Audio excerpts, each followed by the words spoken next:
alegría el ser parte de la Escuela Sabática, un programa en el que podemos compartir la fe, participar de la misión mundial de la Iglesia y estudiar juntos la Biblia. Hope Media Honduras te da la bienvenida a la Escuela Sabática. Muy buenos días una vez más, mis queridos hermanos, y un feliz santo sábado a usted que es nuestra fiel audiencia sábado a sábado en este su programa especial de Escuela Sabática. Hoy es un día muy especial y al mismo tiempo me sorprendo porque, hermanos, ya estamos iniciando el penúltimo mes de este año 2025. Hoy tendremos cantos, tendremos palabra de oración, estudio de la Biblia, así que será un sábado maravilloso y usted no puede apartarse de esta pantalla. Para iniciar, voy a invitarle para que tengamos una palabra de oración. Querido Dios, muchas gracias, Señor, por darnos la oportunidad de estudiar su palabra, de alabarlo a través de los cantos. Y hoy, Señor, quiero pedirle de manera especial su bendición para cada uno de sus hijos que están aquí presentes sintonizándonos. Que este programa sea un aroma grato ante usted, Señor, ante su presencia, y que cada una de las actividades que aquí hagamos sea para su honra y su gloria, porque lo pedimos en el nombre de Jesús. Amén y amén. Sigue en sintonía de Hope Media Honduras, llevando esperanza.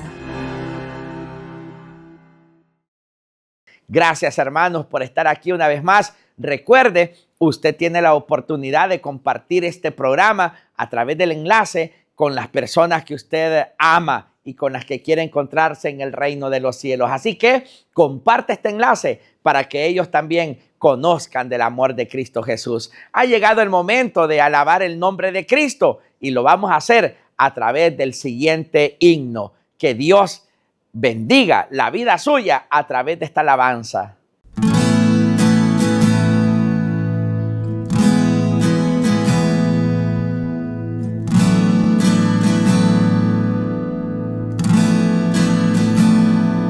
Cuando el cielo y sus estrellas me hablan del amor de Dios, y las flores al abrirse buscan el calor del sol, pienso en ese amor eterno que cuidado a todos da, me inspira cada día para amarlo más y más. Él es mi vida.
Comparte mis momentos, sabe cómo y por qué es.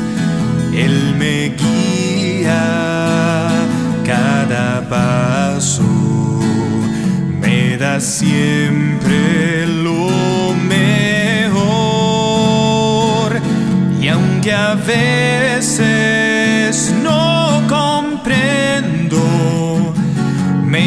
consuela con su amor. Él es mi vida, Él es mi luz, mi gran amigo, mi buen Jesús. Nada marchitará ni cambiará mi amor por Él, mi Dios y mi Señor. Es todo para mí, mi Dios y mi Señor. Es todo para mí.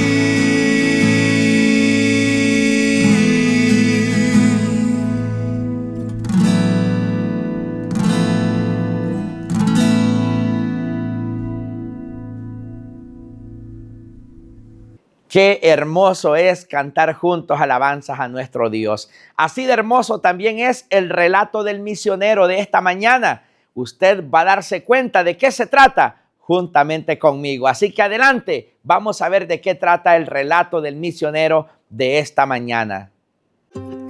Gustavo sabía todas las respuestas correctas sobre Dios. Creció en un hogar cristiano, iba a la iglesia todas las semanas y podía recitar versículos bíblicos de memoria.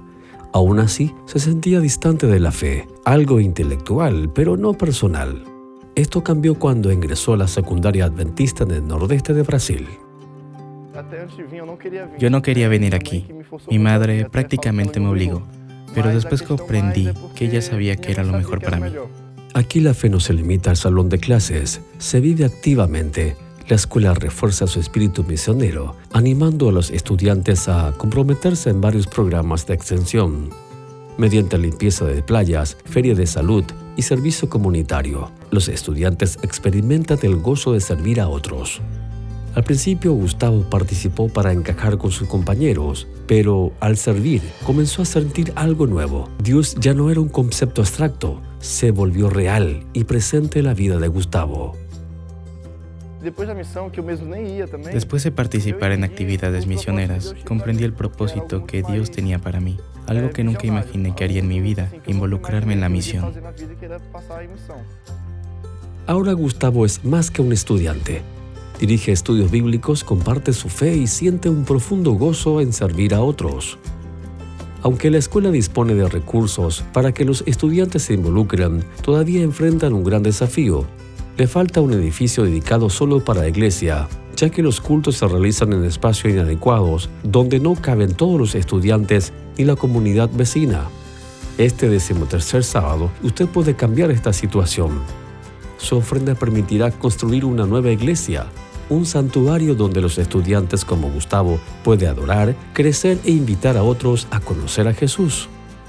Cuando los estudiantes conocen a Jesús, sus vidas cambian, tal como la de Gustavo. Su perspectiva de Dios cambió de un Dios distante a algo mucho más que eso.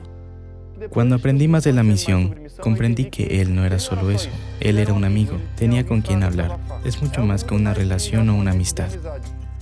Gracias por su ofrenda el 13º sábado. Juntos podemos construir un lugar de adoración en Brasil.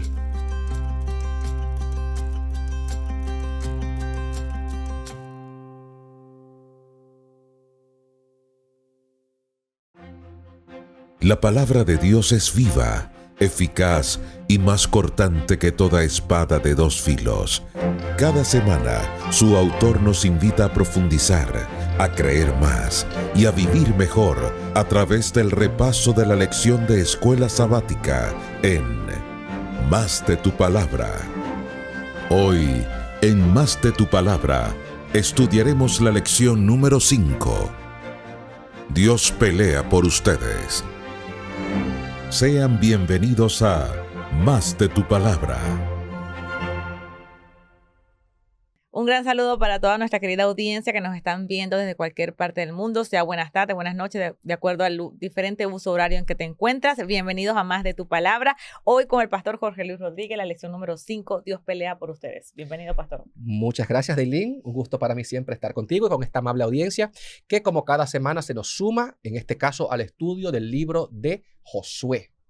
Es excelente, pastor, cómo vamos ya en la lección número 5 y lo que hemos estudiado hasta ahora es maravilloso.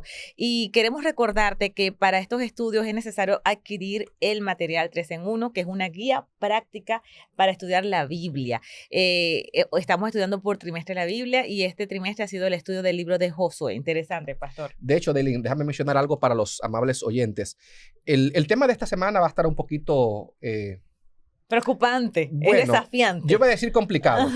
Sí, es un tema al que no le prestamos mucha atención. Normalmente no se predica mucho en los púlpitos, pero es muy relevante a la luz de la Biblia. Ya vimos la lección pasada con el pastor Polanco también el tema de la Guerra Santa, el gran conflicto entre el bien y el mal. Por eso es muy importante que usted tenga su 3 en 1, porque el autor muchas veces en una sola página, en una sola lección, no tiene todo el espacio. Y por eso, entonces, el mismo autor en este caso escribió un libro complementario donde usted puede ir y obtener más información estructurada de una manera más organizada, más distinta, no solo por día, sino ya un capítulo completo para usted complementar su estudio de la Biblia. Es sumamente importante. No, y también, pastor, poder tener a la mano, además de este 3 en 1, la Biblia, también algunos otros recursos. ¿Como cuáles otros recursos podemos tener? Bueno, pastor? hoy vamos a estar utilizando el comentario bíblico Andrews. Y me gusta mucho, siempre recomiendo los recomendados del trimestre pasado, el Patriarcas y Profetas de Elena G. de White. Tengo aquí también, lo mencioné en la primera lección, el libro de Josué sobre liderazgo, aunque hoy no hablaremos de liderazgo, pero es un excelente recurso para ver el libro de Josué desde la perspectiva del liderazgo. Así es. Así que, bueno, vamos a comenzar y pedirte allí donde estés que puedas acompañarnos en la oración inicial, pidiéndole al Espíritu Santo que nos ayude a comprender, porque esta es una de las lecciones más desafiantes del libro de Josué. Oremos. Amadísimo Padre Celestial, muchísimas gracias por la oportunidad que nos has dado de estudiar tu palabra, de compartir con nuestros hermanos de la fe en diferentes países a través de la tecnología. Permítenos que a través de tu Santo Espíritu podamos entender el mensaje central de esta lección y que podamos ponerla en práctica en nuestras vidas. En el nombre de Cristo Jesús. Amén. Amén. Pastor, el libro de Josué justamente en esta lección es desafiante porque se titula Dios pelea por ustedes. Y el versículo de memoria dice, todos estos reyes y sus tierras tomó Josué de una vez porque el Señor Dios de Israel peleaba por los israelitas. Josué 10:42. Cuando a veces nosotros nos cuesta entender cómo un Dios de amor pueda aparecer en el libro de Josué como un guerrero, peleando las batallas, conquistando, ordenando juicios sobre pueblos enteros. Entonces uno dice, ¿cómo puede haber una combinación entre guerra y amor? Eso es preocupante porque ¿cómo? Y te hago la pregunta, o sea, ¿cómo podemos entender estas guerras del Antiguo Testamento? ¿Cómo podemos entenderla como unas guerras que no eran para violencia humana, sino era para una justicia y fidelidad de Dios? Mira, la semana pasada estudiamos el tema la guerra detrás de todas las guerras. Y es muy importante, voy a decir algo ahora al principio para que lo mantengamos en mente a lo largo de todo este repaso. Yo no puedo entender el concepto de la Guerra Santa y el concepto de estas aniquilaciones de pueblos y exterminio que presentan Josué, también el libro de Jueces, por supuesto, solamente desde la perspectiva humana. Yo no puedo ver este tema. Vamos a ver ahora Josué capítulo 10, capítulo 11, donde se habla de que Josué exterminó a los pueblos, barrió con los reyes, mató a ciudades enteras. Yo no puedo verlo única y exclusivamente desde la perspectiva de la ética humana. No basta solamente con verlo desde la perspectiva humana. Vimos la semana pasada que la lucha entre Israel y los pueblos cananeos y estas tribus y ciudades que había en Canaán era una representación en miniatura de una guerra mucho mayor. Nuestro planeta se encuentra sumergido en un gran conflicto entre el bien y el mal. Entonces, primero, cuando se nos habla de Dios como guerrero, no solamente Josué, El profeta Isaías, creo que capítulo 47, utiliza mucho esa metáfora de Dios como un guerrero que se viste, que se coloca una armadura, que tiene una espada. En el libro de Apocalipsis, Jesús aparece con una espada y con la ropa manchada de sangre. O sea, no fue la sangre que él botó, es la sangre de sus enemigos. La Biblia presenta a Dios como un guerrero. Pero esto tiene una dimensión mucho más profunda que la humana. El ser humano pelea por venganza, pelea por orgullo, pelea por codicia, pelea por deseo de conquistar y de someter a otro ser humano. Dios pelea, escúcheme bien, amigo, Dios pelea, pero Dios pelea contra el mal. Dios pelea contra Satanás. Dios pelea contra los demonios. Dios pelea para proteger a su pueblo. Entonces sí, la Biblia presenta a un Dios que es un guerrero. La Biblia presenta a un Dios que se mancha la ropa con sangre, pero por hacerlo bueno. Y te lo voy a explicar de esta manera. Yo tengo un hijo. Joel David, tiene 2 años, 3, ya acaba de cumplir 3 años, pero es que todavía tengo 2 años. Acaba de cumplir 3 años.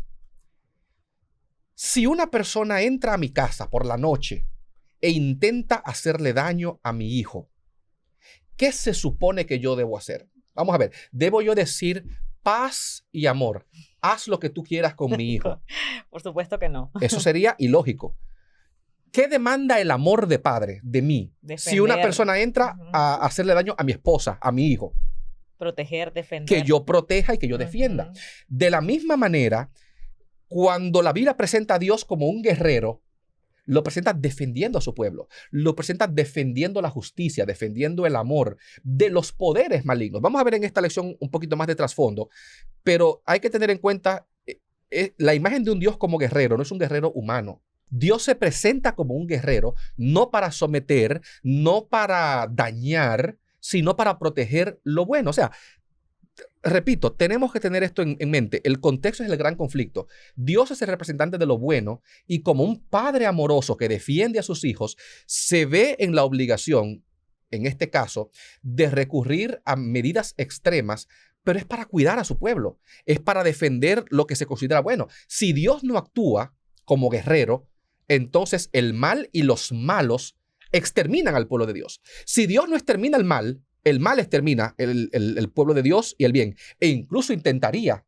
exterminar al mismo Dios si pudiera. Desde ese punto de vista, se entiende entonces por qué Dios toma la iniciativa en esas batallas en ese Antiguo Testamento, porque de una manera está tomando la iniciativa como siempre la ha tomado de salvar a su pueblo. Así es. Ahora, en el libro de Josué también aparece un término bien importante y es guerra santa. Y estas dos palabras juntas generan un poco de tensión, un poco de preocupación, porque cuando escuchamos la palabra guerra, pensamos en sangre, pensamos en violencia, en destrucción, en muerte. Y cuando pensamos en la palabra santo, pensamos en paz, en Dios, en pureza. Y parecen que esas dos palabras no deberían estar juntas porque como que se contradicen. Cuando el término dice guerra santa, ¿cómo puede haber o cómo puede ser algo santo y al mismo tiempo guerra o viceversa? Y yo te quiero preguntar, pastor, ¿a qué se refiere el término de guerra santa? ¿Cómo podemos entender algo tan contrario como lo santo, que es la guerra, pues sea utilizado por Dios en el contexto de la conquista de Canaán? Muy bien. Mira, el comentario bíblico Andrews en las páginas 416 y 417 presenta un excelentísimo resumen de cómo entender la guerra santa. No lo voy a leer completo, simplemente te voy a mencionar que está allí. El comentario bíblico Andrews, página 416, 417. Para todo el que desee profundizar un poquito más lo que vamos a conversar en esta oportunidad. En primer lugar, tenemos que recordar que Dios es el juez de toda la tierra. Él es el que determina, Él es el árbitro supremo y definitivo entre lo que está bien y lo que está mal, entre lo bueno y lo malo. Esa combinación de dos palabras aparentemente contradictorias, guerra y santo, recuérdate que santo también significa lo que está dedicado al Señor. Y es lo que vemos en los capítulos 10 y 11 de Josué, que va a ser el capítulo trasfondo de lo que vamos a discutir en esta oportunidad, en esta semana. Dios mandó a Josué a hacer una guerra, pero fíjate que la guerra se presenta no como que era de los israelitas, sino como que era del Señor. Como tal, Dios peleaba por Israel, lo leíste en el versículo de memoria, o para memorizar. Y en muchos casos, por ejemplo, en el caso de Josué capítulo 10, dice que fueron más las personas, cuando Josué fue a hacer guerra contra los reyes, Dios hizo que tronara y cayera granizo. Y dice la Biblia, fueron más los que murieron por el granizo que los que Josué mató con su espada. O sea, quien lleva la iniciativa en esta guerra es el Señor.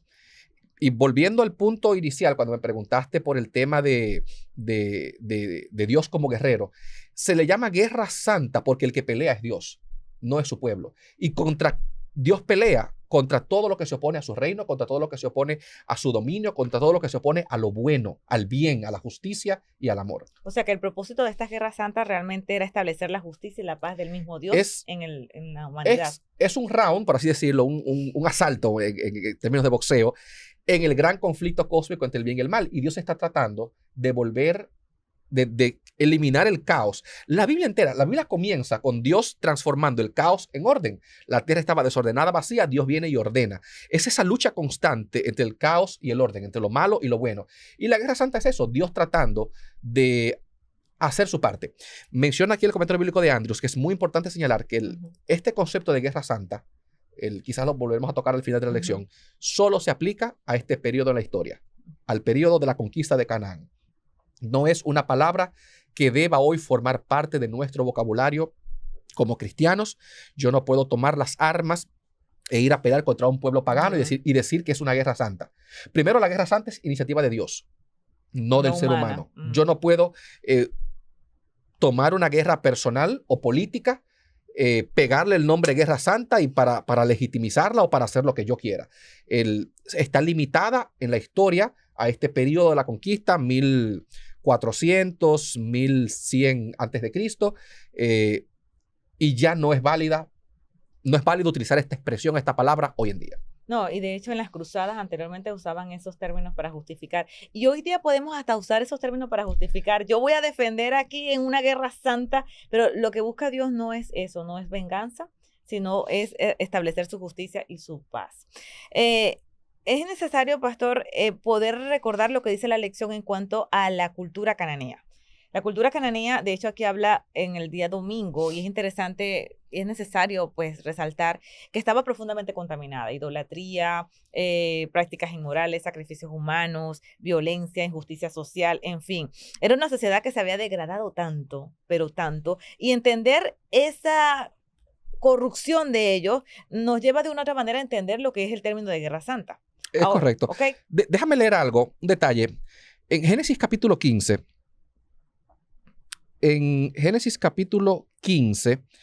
Dios, fíjate que esto que estamos viendo aquí como guerra santa, por así decirlo, es el cumplimiento de una promesa que Dios le había hecho a Abraham en el capítulo 15 del libro de Génesis. Le dice el Señor al hermano Abraham: ten por cierto que tu descendencia habitará en tierra ajena. Génesis capítulo 15, versículo 13. Pero también a la nación sobre la cual servirán, Egipto, juzgaré yo. Y después de esto saldrán con gran riqueza. Tú, por lo tanto, te reunirás en paz con tus padres y serás sepultado en buena vejez. Y tus descendientes volverán acá en la cuarta generación, porque hasta entonces no habrá llegado a su colmo, la maldad del amorreo. Volviendo a la idea que mencioné ahorita de Dios como juez, conectándolo con lo que tú mencionaste ahora de que la sociedad cananea estaba sumamente corrompida. Vamos a poner el caso aquí de los ateos, vamos a suponer que aquí somos ateos, y de pronto vemos en el mundo que hay violencia, que hay maldad, que hay destrucción. ¿Qué dicen las personas que no creen en Dios? Oh, ¿dónde está Dios? ¿Y por qué Dios permite tanta maldad? Bueno, en la Biblia se presenta que llega un punto en el que Dios ya no tolera la maldad y dice hasta aquí. Y es lo que pasa en el libro de Josué. Dios ya no tolera la maldad de los amorreos. Pero en el capítulo 15 le dijo a Abraham: tu descendencia vendrá aquí después de 400 años, porque entonces habrá llegado al colmo la maldad del amorreo. Dios no destruyó a estas sociedades de una manera antojadiza, como que hoy me levanté con el pie izquierdo, déjame destruirlos. Cuando llegaron al colmo, cuando pasaron el límite de no retorno, entonces Dios decretó su destrucción. O sea, Dios toleró estas culturas, estas naciones, por más de 400 años. ¿De qué tipo de costumbres estamos hablando? Bueno, los cananeos, vamos a comenzar con lo más sencillo, menos violento, vamos a decirlo así, menos violento. Los cananeos necesitaban la lluvia para cultivar la tierra. Entonces, era una cultura muy basada en la fertilidad. Fertilidad de los animales y también la lluvia que daba fertilidad a la tierra. Entonces los cananeos decían, yo tengo dioses y necesito fertilidad de ellos. ¿Cómo yo puedo motivar a Baal, a Astaré, a todos esos dioses, a Moloch, para que me den fertilidad? Bueno, pues teniendo relaciones sexuales. Sí, es impresionante. Y entonces en Canaán existía el tema de la prostitución sagrada. Usted iba al templo, ofrecía un sacrificio, pero también se metía adentro y practicaba orgías con las sacerdotisas, que se llamaba así, prostitutas sagradas, se llamaba. Porque eran prostitutas, pero eran dedicadas al servicio del culto de ese templo, de ese ídolo. Entonces, era una sociedad moralmente sumamente corrompida, pero no solamente eso, eran sumamente violentos. ¿Tú sabes por qué en el Antiguo Testamento Dios dice que tú, para comerte un animal, debías matarlo y desangrarlo? Porque como no existían refrigeración, no había neveras para guardar la carne, los cananeos, ¿sabe lo que hacían? Tenía un animal, usted le cortaba la pierna y se comía la pierna, pero el animal seguía vivo. Porque como usted no podía conservar la carne, incluso con los animales eran crueles. Los mataban por pedazos para poder seguir comiendo sin tener refrigeración. Por eso Dios dice, no, cuando usted quiera comerse un animal, lo mata de una y lo desangra. Pero no solamente eso, eran crueles con sus propios hijos. Sí, dice aquí. Había un dios llamado Moloch y aparece mucho en el relato del Antiguo Testamento. Y Moloch lo que pedía era el hijo de la persona. O sea, lo que tú le ofrecías a Moloch no era una ovejita, ni una paloma, ni un animal. Era tu hijo. Y era una estatua de hierro o de metal con las manos así. La estatua se colocaba en el medio del fuego. Y cuando estaba caliente, al rojo vivo, usted colocaba el bebé ahí en los brazos para que se quemara. Qué horrible. Cuando la Biblia utiliza la palabra pasar a sus hijos por fuego, lo hizo Manasés, por ejemplo, en el relato bíblico, a eso es que se refiere. Entonces, cuando tú ves ese tipo de barbaridades, ¿qué se espera que Dios haga? ¿Que los tolere, que los deje así? O sea, la justicia de Dios demanda la aniquilación de ese pueblo. Sin embargo, vemos, porque eso fue el final, pero realmente su objetivo inicial era desposeerlos, sacarlos del territorio, porque aún así vemos la misericordia de Dios, como ustedes decían a un principio. Dios no quiso aniquilarlos de una vez, sino que les dio oportunidad a ese pueblo de volverse a los caminos de él. Sin embargo, esos habitantes de Canaán no tomaron en cuenta el tiempo de gracia. Y fue donde entonces el Señor, viene la palabra clave que es Herén, que significa aniquilación total del pueblo. Antes de llegar al Jerem, Herén o Jerem, lo puede pronunciar de las dos maneras. Mencionaste algo muy interesante. El objetivo de Dios con Canaán, con esa tierra, era simplemente exiliar a la gente. La gente que se vaya para que Israel viva ahí, porque yo necesito que mi pueblo esté aquí en un punto estratégico para que pueda predicar, proclamar el evangelio, proclamar la verdad de Dios. Como los pueblos se resistieron, entonces dijo, ok, entonces ahora toca exterminarlo. O sea, usted o se va por la buena o se va por las malas. O sea, eso es lo que pasa. Y ahora tú mencionaste un tema muy, muy interesante. ¿Cuál es? Repíteme la palabra. Jerem. Jerem. En nuestras Biblias se traduce como anatema. ¿Cuál era la pregunta? La pregunta es, si la meta de Dios en esas batallas, en esa guerra, es justicia y orden, ¿cómo entender entonces que Dios ordenara el Jerem, es decir, la aniquilación completa de ese pueblo cananeo? Sí, sabemos todo lo que hizo, de verdad que era una barbaridad, una corrupción. Sí, eso es lo primero que quiero volver a matizar. Cuando Dios decreta la muerte de todo un pueblo, Él está usando su prerrogativa divina como juez. No es lo mismo cuando yo mato a una persona, que es un pecado, yo no puedo matar a nadie. Cuando Dios lo hace, número uno, como dueño y autor de la vida, Él determina quién vive y quién muere. Número dos, cuando Dios dice esta persona debe morir, Dios está pronunciando un juicio moral. Dios sí puede condenar a muerte, yo no debo condenar a muerte. Entonces, ahí hay un pequeño matiz. Jerem, que es una palabra que en nuestras vidas se traduce como anatema, es una palabra fascinante. Porque está muy ligado con santo también, o con consagrado. Mira lo que dice Levítico capítulo 27, versículo 28 y 29. No se venderá ni se rescatará ninguna cosa consagrada que alguien haya dedicado a Jehová de todo lo que tenga, ya sea hombres, animales o tierras, de su posesión. Todo lo consagrado será cosa santísima para Jehová. Versículo 29. Ninguna persona separada como anatema podrá ser rescatada. Indefectiblemente ha de ser muerta. En el versículo 28, la palabra consagrada es también la palabra jerem. ¿Ok? En el Antiguo Testamento usted podía estar dedicado a Dios, consagrado a Dios de dos maneras, con dos palabras. Kodesh, que en hebreo significa santo, o jerem, que se traduce como anatema. ¿Ok? Lo santo, lo Kodesh, está consagrado a Dios para Dios utilizarlo y especialmente porque representa el carácter y los principios morales del reino de Dios. Algo podía llegar a ser santo o quedaba santificado o quedaba consagrado a Dios porque representa el estándar divino de la pureza, del orden, de la santidad, ¿ok? Porque representa a Dios. Cuando algo quedaba declarado como anatema o como jerem, también quedaba consagrado a Dios, pero por lo contrario, por todo lo contrario, por malo, por estar opuesto al Señor. Un ejemplo es el caso de la ciudad de Jericó. Esa primera ciudad que se opuso a Dios, que se resistió 7 días, Israel dándole vueltas y nada. Okay, esa ciudad es mía. Está consagrada, está dedicada a mí, pero no porque representa lo bueno de Dios, sino porque se opone a Dios. Y por lo tanto, Dios dice, esa ciudad es mía y yo la voy a destruir. Yo soy el que la destruyo. Por eso todo lo que estaba dedicado o denominado como jerem debía ser destruido porque estaba dedicado a Dios. Te lo voy a explicar de esta manera.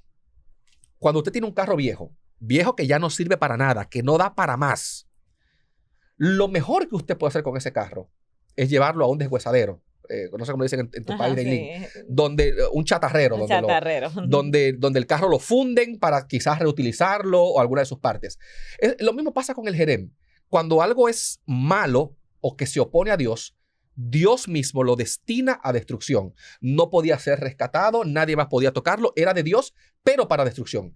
A diferencia de lo que era santo, que era para Dios porque refleja el carácter de Dios. Esto es importante, vemos aquí que entonces la neutralidad no es posible, o sea, con el pecado, porque lo que usted está explicando, o eres caliente o eres frío, pero tibio no, es lo que entiendo en esto, con esta palabra de este término de jerem. Ahora, es importante también resaltar, pastor, que aun cuando el pueblo cananeo estaba tan corrompido, si había una persona que aceptara cambiar, Dios iba a darle la oportunidad, porque pasó en Jericó con... Hay varios casos que explican un poquito que el jerem y la guerra santa no era un decreto irreversible.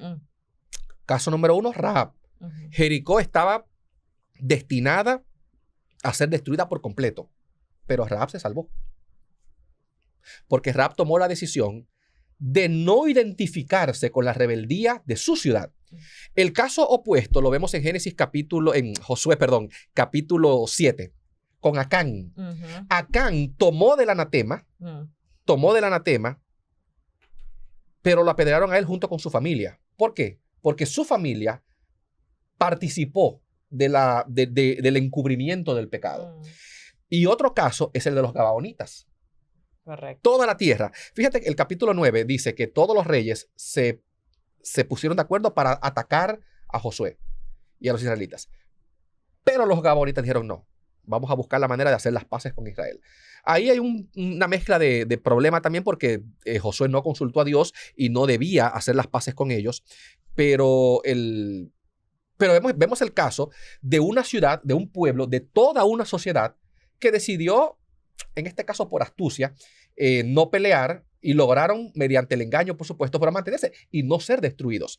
De manera que el jerem y la guerra santa hasta cierto punto también permitían la libertad de decisión para todo aquel que no quisiera morir con la ciudad.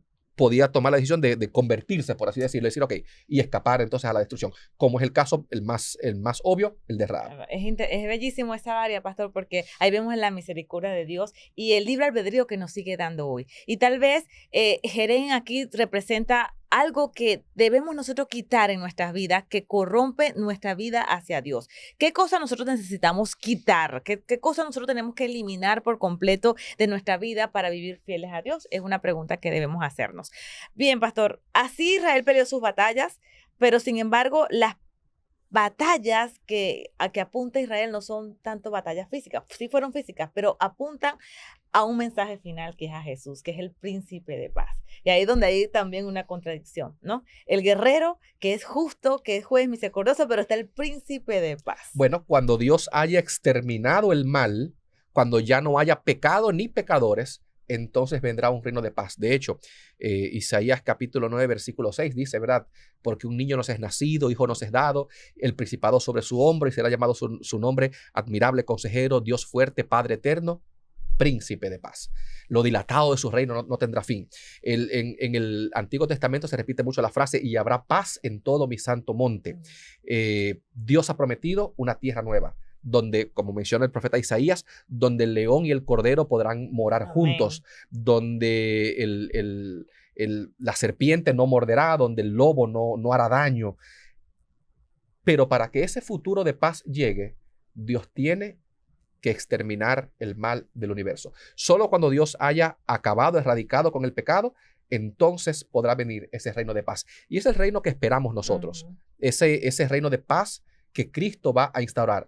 Porque al final, todo este tema de la Guerra Santa es Dios tratando de poner orden en un universo de caos, en un planetita que se ha rebelado contra él. Y que nosotros somos llamados a mantenernos fieles a estas promesas y a reflejar esa paz en medio de un mundo corrupto. Ese es nuestro llamado. Es correcto. Gracias por esta maravillosa lección, pastor. Me encantó. Era muy desafiante, términos que cuestan vincularlos, pero espero, mi querido amigo, que te haya servido muchísimo esta inspiración y este repaso. Pastor, una oración final para todos aquellos que tal vez nos vemos desafiados a querer hacer guerra santa en nuestra comunidad o con nuestros vecinos o con aquella persona que nos hace daño, pero que con esta lección que aprendimos, que si somos hijos de Dios, si creemos en Él, debemos reflejar a ese príncipe de paz. Oremos. Padre bueno que estás en el cielo, muchas gracias porque nos permites una vez más repasar, estudiar tu palabra. Te pedimos ahora que nos acompañes y que lo que hemos aprendido pues pueda darnos la esperanza de un futuro de paz, de un lugar, en un universo, un mundo en el que tú habrás exterminado el mal, el dolor, el sufrimiento. Permite que mientras llega ese día podamos seguir confiando en ti, en tus promesas y en tu palabra. Te lo pedimos en el nombre de Jesús. Amén. Con la certeza de que Dios, a través de su palabra, seguirá guiando nuestros pasos cada semana, nos despedimos hasta la próxima edición de Más de tu Palabra. Les esperamos.